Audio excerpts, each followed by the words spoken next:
Nadiskubre ng mga tauhan ng NBI Region 7 kasama mga kinatawan ng DOJ ang sandamakmak na mga cellphone at ilang passport sa loob ng mga vault na nakumpiska sa ginawang rescue operation sa isang Pogo Hub sa Lapu-Lapu City noong buwan ng Agosto.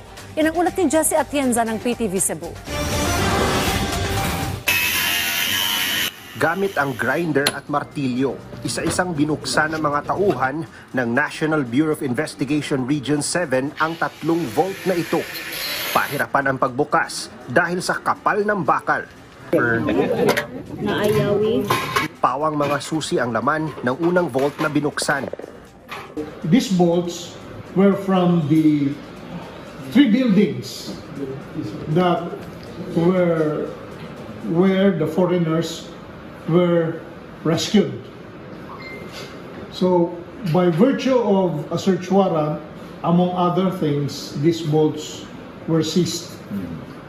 So, upon the order of the court today, it was the scheduled opening.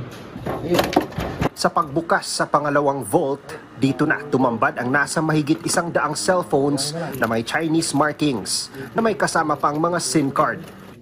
Sa pangatlong vault, tumambad muli ang mga cellphone kung saan aabot na sa sumatotal na mahigit 200 piraso. Kasama dito ang 3 passports na nakuha sa loob ng vault. Ayon sa NBI, tumugma ito sa unang mga testimonya ng mga foreign nationals na kanilang na-rescue na kinuha umano ng kanilang mga employer ang kanilang mga passport. Can be used in our qualified trafficking.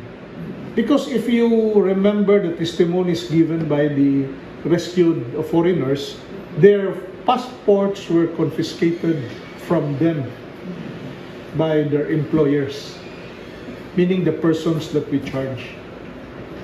Isa sa ilalim ng NBI sa pagsusuri ang mga nadiskubring cellphones at mga nakuhang computers sa Tourist Garden Hotel. Pinaghahanap na ngayon ng mga otoridad ang mga may-ari ng mga passport na kanilang natagpuan sa vault. Mula sa PTV Cebu, Jessie Atienza para sa Pambansang TV sa Bagong Pilipinas.